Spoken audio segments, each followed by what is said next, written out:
Tanda ka na po, huwag na tumakbo, tanda ka na.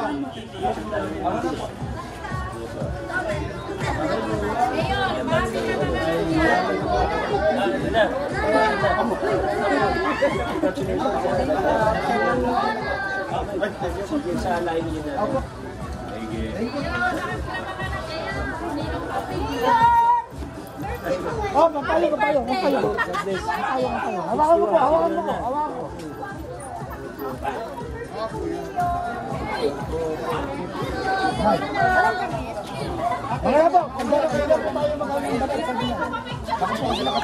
Cellphone po. Sige po, lakad po tayo. Cellphone po, ma'am.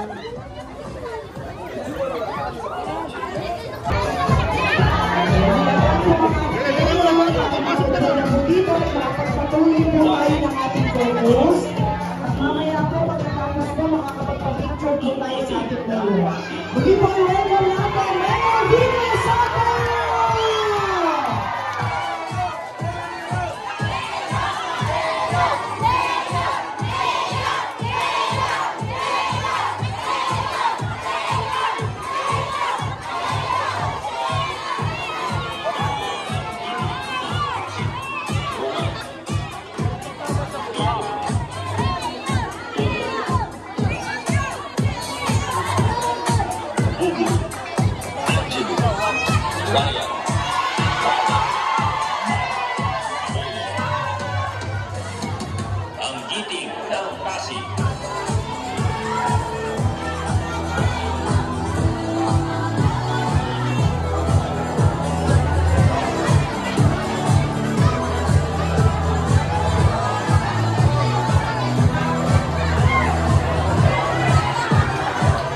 Imbes na 80, 85, 90, 95, 100 kasi nagko-complain po yung mga 81. Sabi niya, sayang, lumampas ako isang taon o 82. Paano yun?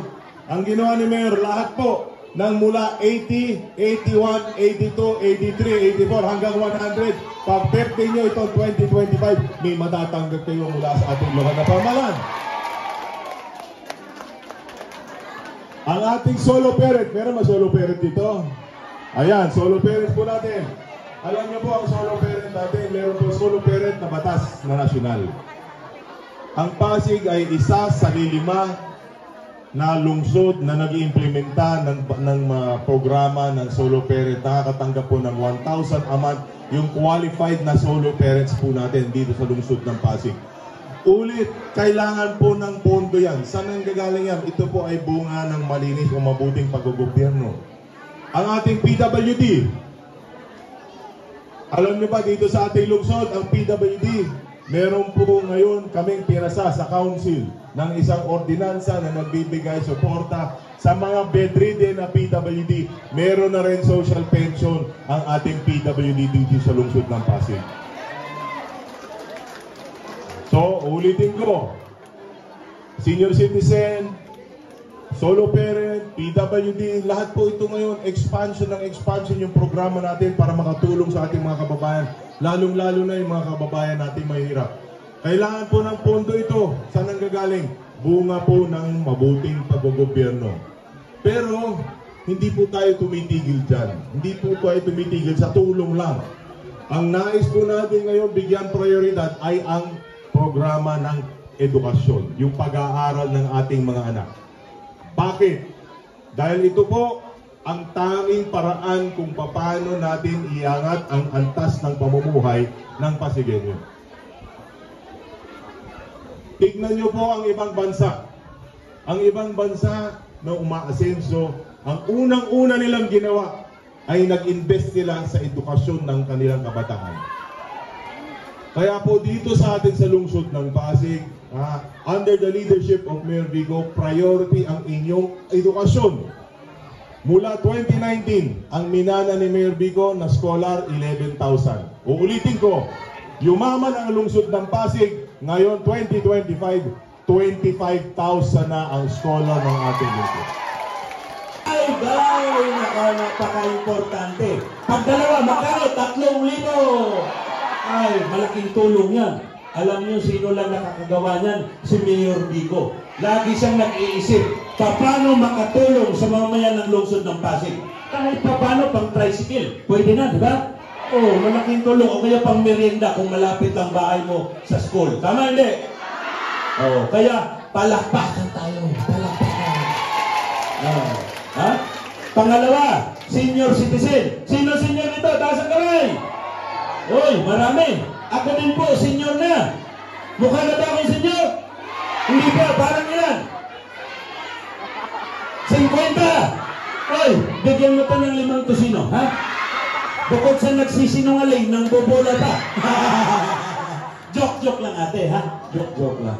Ako po yung last year naging 60. Kaya mahal na mahal ko ang mga senior citizen. Ha? Mahal ko kayo. Ito, may surprise ako. Hindi ko muna i-reveal, ha? Yung Elderly Care Center. Abangan ninyo, ha? Sa yung susunod na kabanata. Surprise ngayon. Palakpakan tayo, ha? Palakpakan. Pangatlo, pamaskong handog. Sino nakatanggap nito? Lahat. Ulitin natin. Sino nakatanggap nito? Ay, lahat. Sino na naman nag-isip niyan?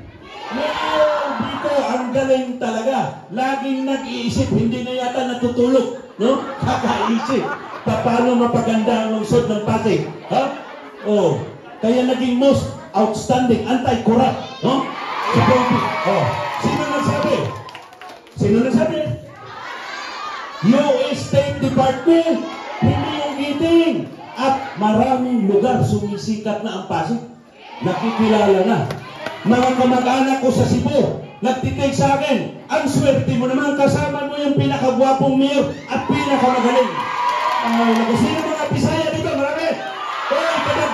Kadaghan, taga-asaman. Samar, na maara man ako nawaray na upay. Yung iba tagasan. Bohol, na ninja rin mo patay ninjo. Ija, hawa-haw. Noon yan, noon. O yung Ilonggo, may Ilonggo rito. Saan sa Negros? Iloilo? Ay karinte, nablasay. Maway ka kasiling lahat. Di makaon, tapos yung batsoy. Sa lapas batsoy. O taga saan Negros? Wala. Bacolod? Ay hindi, halin man ko dito. Ang kwarta, kinapi ko, kinapala. Oy, ang tatay ko Ilonggo. Ang nanay ko Cebuana. Ang asawa ko Mindanao. Ang biyanan ko Waray. Ang gulo ng buhay ko. Ako naman pa ka Maynila. Ay, nako. Kaya pumasok na nakalimutan ako. Nakatanggap lahat? Ha? Nakatanggap? Kasi noong pagbalapit na Pasko, inggit na inggit kayo sa mga miyembro ng organisasyon. Tama ba? Inggit kayo, pag bitbit na nila yung bayong. No? Sabi ninyo, naglalaway kayo. Oh, sana ano sabi ninyo? Sana all. No? Oh, narinig nga ni Mayor Vico. Sabi niya, sana all kayo ha. Bibigyan ko nga kayong lahat. Kaya palakpakan tayo. Ay, ang mayor natin napakagaling. Tama hindi? Ang vice mayor natin, gwapo hindi? Pareho kami, may hawig konti. Kumukontrabay. Gwapo na, intelente pa. Oh, napaka-intelente. Ay, naku. At ang daming ipinasang batas na kung saan ngayon ini-enjoy na ng mamamayan ng lungsod ng Pasig. Kaya palakpakan tayo, ha? Ang aking congressman, Roman Romulo, nagtatrabaho, tumutulong hindi? Tumutulong hindi? Tumutulong ng pandemic. Maraming nawalan trabaho. Maraming nagsarang kumpanya. Nagtulungan sila ni Mayor at saka si Kong. Sabi ni Kong, magbaba tayo ng ayuda para mag-survive ang mga tao. Tama hindi? O, kaya walang nagutom sa Pasig. Tama hindi? O, tupad. Ibinaba rin. Sino nakatupad dito? Taas ang kamay. Oh, tuwang-tuwa kayo sa tupad, no? Kunting walis-walis lang, picture-picture, pira na. Tuwang-tuwa si ate. Ay, tuwang-tuwa. Ay, nako. Panandalian lang yan. Yung bigas ninyo na ibinigay, panandalian din yan. Ubos na yan. Pero yung ting-giting sa pamuno ni Berbico, habang buhay. Hanggang siya ang mayor. Oh. Kaya sabi ko sa inyo, ha? Kaya, alam nyo si Kong, ha? Sa mga may sakit, tumutulong din.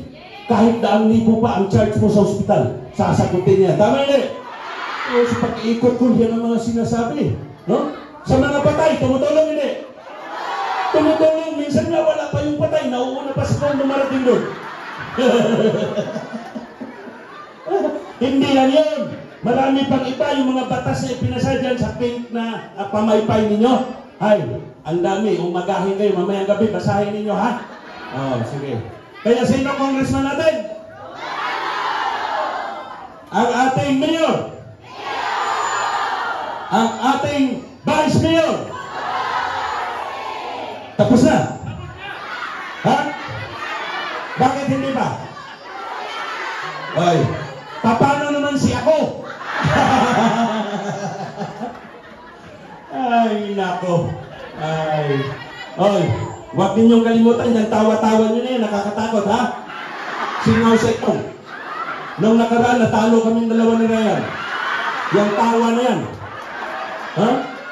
Siguraduhin nyo yung tawa nyo. Iyak nang iyak kaming dalawa ni Ryan. Ayaw na namin umiyak, ha? Warren Inocencio po. Vote straight, titing ng Pasig. Magandang umaga po sa ating lahat. Ating iboto ang number 13 sa balota, Consi Warren Inocencio. Lalabanan ng korupsyon, tinataguyod na natin ngayon ang mga prinsipyo ng mabuting paggogobyerno. Sinimulan natin ito noong 2019 pero sa totoo, noong 2022, mapapansin po ninyo na mas bumilis pa ang takbo ng inyong pamahalaan. Makikita nyo po ngayon kahit saan kayo tumingin sa ating City Hall. Hindi perpekto kasi hindi naman tayo makakahanap ng perpektong gobyerno kahit saan sa mundo. Pero siguro masasabi natin na nasa tamang direksyon tayo bilang isang lungsod. At pag sinabi nating tamang direksyon, bukod sa mga nabanggit ko kanina, ang bunga nito ay lumalawak, gumaganda ang mga serbisyo ng ating pamahalaan. May nabanggit ako konti tungkol sa healthcare natin, pero tingnan po natin, yung para sa senior, yung local senior pension, sigurado may ilan pong beneficiaryo rito. Pero sinimulan natin yun sa mga walang-wala po talaga, 2022. Ngayon, kahit medyo bago pa lang yung programa, nag-i-expand na tayo para makasama na rin yung may mga maliliit na SSS pension. Sa edukasyon, nakwento kanina ni Vice Mayor Dodot, pala every year, tumataas ang bilang ng scholar natin. Meron pa tayong bago-bango yung Pag-asa Scholarship Program natin. Na buong tuition, sinasagot ng pamahalaan. 25,000 na ang scholar natin, 2,000 dyan yung Pag-asa Scholars natin. Buong college tuition nila mula first year hanggang fourth year, sagot ng ating pamahalaan sa Arellano at PCC. Sa totoo, kahit anong sektor ang banggitin ko, ganyan po ang ginagawa natin ngayon. Gumaganda ang takbo ng ating pamahalaan, nasa magandang posisyon ng ating LGU at nararamdaman na natin ang bunga ngayon. Pero ang malaking bahagi po rito ay nagkaroon tayo ng 2022 ng mga matitibay na kasama sa ating konseho. Alam naman po natin sa Kongreso, wala tayong problema kasi ang congressman ng Pasig, isa sa pinakamagaling sa buong Pilipinas. Alam mo yan, hindi ko po sinasabi lang. Hindi ko yan basta sinasabi lang. Ha? Marami akong... Ang totoo, opo, tayo ang nakararami, gusto nating padiretso, pero kailangan din po natin makita na ang totoo, may iilan po dyan na gusto tayong mag-U-turn. may mga iba po na siguro mas nakikinabang po kasi sila dun sa mga lumang kalakaran. Maaring sila po yung nasanay na pag may kontrata ang LGU, di ba? Sa Nagpayong, nakita naman po natin, napakaraming project. Halos, hindi lang buwan-buwan, may panahon, halos araw-araw, nasa Nagpayong kami ni Nakong. Iba't ibang block po natin sa Kenneth, mga inner road, yung mga matatagal lang hindi nagawa, di ba? Tuloy-tuloy, nagpapagawa po tayo. May iba po, nasanay dun sa lumang kalakaran, na pag may kontrata ang pamahalaan, may kontrata ang LGU, may porsyento yung mga opisyalis. Tinanggal na natin yung ganyang klaseng kalakaran. Yung iba, gustong bumalik tayo doon sa lumang kalakaran. Sila yung may mga nilalakad na pogo, illegal na sugal. Sila yung mga humihingi ng porsyento sa mga kontratista ng gobyerno. Or baka sila yung kontratista ng pamahalaan noon na hindi dumadaan sa tamang proseso. Pero tayo naniniwala po ako na bilang mga Pasigenyo, sa layo na ng narating natin at sa laki na napagtagumpayan natin bilang isang lungsod, hindi na tayo babalik dun sa mga lumang kalakaran na yun. Kasama ang ating congressman, vice mayor at mga konsyal, sigurado po ako na sa susunod na 3 taon, mas marami pa tayong magagawa. Paiigtingin pa natin ang nasimulan na. Pero mga kasama, alam ko naman na pag malapit na ang eleksyon, samot-saring pangako at paasa ang maririnig natin mula sa mga kandidato. Kaya sa gitna ng Pasig, ibahin natin ng konti. Sa totoo, marami tayong mga plano, no? Hindi lang para sa Pasig, pero pati para sa Nagpayong. Pero alam ko po, sawa na tayo sa mga pangako.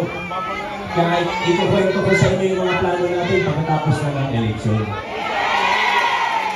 Para sa araw na ito, para sa campaign period po natin hanggang mag-eleksyon, nasa 17 days na lang po tayo.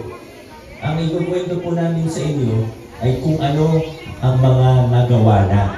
Kung ano ang direksyon natin bilang isang lungsod.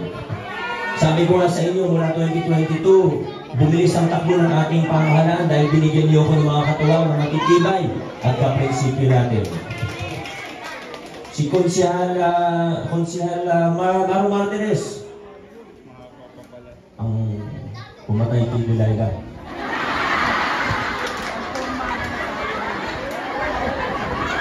Tumulong po yan sa atin. Alam niyo po ginawa nila sa Committee on Appropriation. Dati, di ba, yung ibang barangay, kita natin kung saan ginagamit yung budget. Yung ibang barangay, hindi tayo sigurado. Yung ibang barangay, medyo masikreto sa mga budget nila. Ang ginawa ng Committee on Appropriation sa City Council natin, sa panguna ni Councilor Maro, binuksan ng mga budget. Totoong nag-hearing at naka-Facebook live pa nga yung hearing para hindi na itago. Councilor Maro Martinez.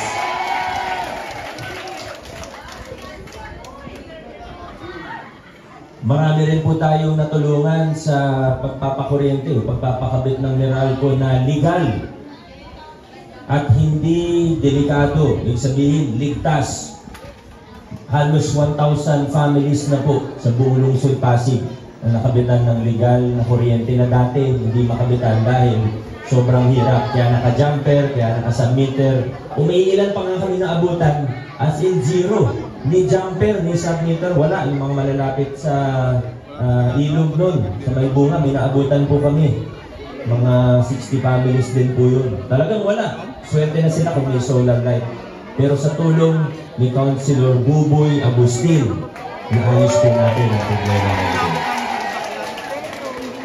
Kaya nga po siyang tinawag na bumbilya ng konsero. May bubong lang tayo dito kaya di natin ma-demonstrate yung pagiging bumbilya ng konsero. Yung sa solo parents natin, isa tayo sa nauna sa buong Pilipinas na magpatupad ng solo parent allowance gamit ang pondo ng LGU. Ang naging susi po rito ay wala na po iba kundi si Councilor Angelo De Leon. At syempre may mga bago rin tayong kasama. Pero para sa kaalaman ng lahat, Sa Giting ng Pasig, hindi tayo basta-basta kumukuha ng kasama. May screening tayo, may background check tayo, may medical exam pa nga. At ang una ko pong tinatanong sa kanila, pag nag-a-apply sila, kasi marami, aminin natin, marami nag-a-apply para makasama sa Giting ng Pasig. Ang una ko pong tinatanong, pag kinakausap ako, pag nag-a-apply, ba't mo ba gustong maging konsehal? Kasi kung gusto mo maging konsehal, dahil gusto mong pakapalin ng iyong wallet, hindi ka bagay sa Giting ng Pasig. Pero mga kasama, masaya po akong ipaalam sa inyo na itong mga kasama natin bago, 3 bago po natin kasama sa Giting ng Pasig, nakita natin na tunay at malinis ang intensyon sa pagpasok sa politika at sa kanilang pag-apply sa inyo para maging konsehal. At higit pa rito, kaprinsipyo natin sila at naniniwala sila sa direksyon natin bilang isang lungsod. Kaya, 6 po ang kasama natin, walang bawas, walang kulang. Councilor Boy Raimundo, Councilor Warren Incenso, at Councilor Ryan Enriquez. Kasama po ang mga taong ito, pero higit sa lahat, kasama ang bawat isa sa inyo. Marami na tayong nagawa sa Pasig, marami na tayo napagtagumpayan. Pero, dire-diretso pa po tayo, tuloy-tuloy lang tayo, hindi tayo aatras.